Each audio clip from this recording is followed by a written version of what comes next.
না, আর্জেন্টিনার সমর্থকদের টেনশনের আর কোনো কারণ নেই। বাংলাদেশ সময় রাত ৩টায় তারা যে টেনশনে পড়ে গিয়েছিলেন, সকাল ৬টায় সেই টেনশন থেকে মুক্তি মিলেছে অনেকটা। বিশ্বকাপে স্পেন তাদের প্রথম ম্যাচটাতে পুচকে কাবো ভের্দের সঙ্গে ড্র করে, তাতেই আর্জেন্টিনার টেনশন বেড়ে যায়। কেন? কেননা স্পেনের যে গ্রুপ, সেই গ্রুপ এইচের রানার্স আপের সঙ্গে আর্জেন্টিনার নকআউট পর্বের শুরুতেই রাউন্ড অফ 32-তে দেখা হওয়ার কথা।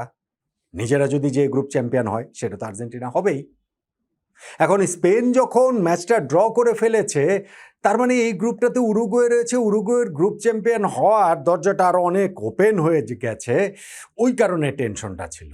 তবে ঘন্টা খানেক পরে যেই ম্যাচ, মানে স্পেনের ম্যাচ শেষ হওয়ার ১ ঘন্টা পরে যেই ম্যাচটা শুরু হয়েছে উরুগুয়ে সৌদি আরব, সেই ম্যাচটা যখন আবার ২ ঘন্টা পরে শেষ হলো, স্বস্তি। কেননা উরুগুয়ে সৌদি আরবকে হারাতে পারেনি, ১-১ গোলে ওই ম্যাচটা ড্র হয়েছে। ফলে স্পেনের ড্রতে যে একটা টেনশন তৈরি হয়েছিল, উরুগুয়ের ড্রতে সেই টেনশনটা আবার মিনিমাইজ হয়ে গেছে। এখন back to the square one.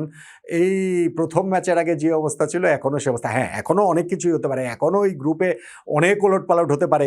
২টা ম্যাচেই কিন্তু তুলনামূলক ছোট দল বড় ২টা দলকে ধরিয়ে দিয়েছে, জিততে দেয়নি। ফলে সামনেও আরও অনেক চমক থাকতে পারে। কিন্তু ধরেন ওই স্পেন প্রথম ম্যাচটা ড্র করার পর আর্জেন্টিনার যে একটা টেনশন ছিল, সেটা তো একটুখানি কমে গেছে। দেনে কেন আর্জেন্টিন সমর্থকরা এটাও বলতে পারে, দূর, যেই দল তারা এই কাবো ভের্দে কিংবা সৌদি আরবের বিপক্ষে জিততে পারে না, তাদের সঙ্গে রাউন্ড অফ 32-তে নকআউট পর্বে দেখা হলেই কি এই স্পেনের সঙ্গে, এই উরুগুয়ের সঙ্গে, এটা বলতে পারে। কিন্তু স্পেশালি স্পেনের সঙ্গে দেখা হওয়াটা আসলেই টেনশনের ব্যাপার। স্পেনের এখনও এই গ্রুপে তো রানার্স আপ হওয়ার চান্স তো রয়েছে, কিন্তু উরুগুয়ে ওই ড্র করার কারণে ওইটা আবার আমি যেটা বললাম ঠিক আগের অবস্থাতেই মোটামুটি চলে এসেছে। এই গ্রুপের ২টা ম্যাচেরই কিন্তু অনেক মিল রয়েছে। একটা তো বললাম যে ছোট দল বড় দলকে হারিয়ে দেওয়া। সৌদি আরব গত বিশ্বকাপের প্রথম ম্যাচটাতে কিন্তু নিজেদের আর্জেন্টিনাকে হারিয়ে দিয়েছিল এবং তারপরেই তো আর্জেন্টিনা বিশ্বকাপ পর্যন্ত জিতেছিল। এইবার তারা আর্জেন্টিনাকে একটা ফেভার করলো উরুগুয়ের সঙ্গে ড্র করে। আর ওই যে বলছিলাম হচ্ছে গিয়ে কাবো ভের্দে, তারা স্পেনের বিপক্ষে ব্রিলিয়ান্ট ডিফেন্ডিং করেছে, জানবাজি রাখা ডিফেন্ডিং করেছে। সৌদি আরব তো উরুগুয়ের বিপক্ষে তার চেয়েও বেশি করেছে। আপনি যদি ফুটবলীয় আসপেক্ট ধরেন, সেকেন্ড হাফটাতে উরুগুয়ে একের পর এক চান্স যেইভাবে ক্রিয়েট করেছে এবং সেইখানটাতে তারা সমতাসূচক গোলটাই কেবলমাত্র আদায় করে নিতে পেরেছে, জয়সূচক গোলটা আদায় করতে পারেনি। অবশ্যই সৌদি ডিফেন্সের এই জায়গাটাতে হিউজ ক্রেডিট দিতে হবে এবং আলওয়াইজ তাদের যে গোলকিপার, তিনি তো ওই সৌদি আরবের গোলকিপার হয়ে উঠেছিলেন কাবো ভের্দের গোলকিপার ভজিনিয়ার মতো, একেবারে চীনের প্রাচীর তুলে ফেলেছিলেন উরুগুয়েকে। তাই ওই উইনিং গোলটা তারা আর কিছুতেই পায়নি। উরুগুয়ের কোচ মার্সেলো বিয়েলসা, তিনি কিন্তু এইখানটাতে একটুখানি, আমি জানি না ওইটা ব্যাক অফ দ্য মাইন্ডে, তিনি তো একটু পাগলা, এল লোকো, এটা তো আর স্বীকার করবেন না, কিন্তু ব্যাক অফ দ্য মাইন্ডে ভাবছেন কিনা যে না, যদি লুইস সুয়ারেজকে ডাকতাম, যদি তিনি টিমে থাকতো, তাহলে হয়তো বা এই ম্যাচের রেজাল্ট অন্যরকম হতে পারত।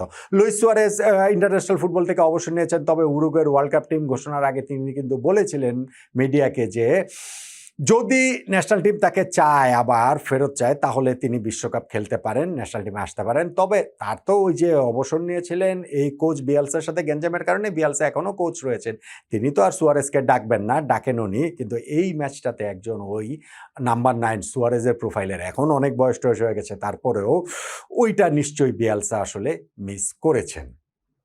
প্রথম হাফটার শেষ দিক দিয়ে গিয়ে সৌদি আরব গোল করে এগিয়ে যায় এবং সেইখানটাতে মুসলেরা, উরুগুয়ের কিপার ফার্নান্ডো মুসলেরা, তিনি এর আগে একটা খুব ভালো সেভ করেছিলেন, কিন্তু ওই বলটাতে বলটা ঠিক পুরোপুরি প্রথম দফায় তিনি সেভ করেছেন বটে, কিন্তু বলটা পুরোপুরি নিজের গ্রিপে রাখতে পারেননি এবং ওই রিবাউন্ড থেকেই সৌদি আরব গোল করে এগিয়ে যায়। আর সেকেন্ড হাফে যেটা বললাম, একের পর এক আক্রমণ সৌদি আরবের বিপক্ষে উরুগুয়ে করে গেছে।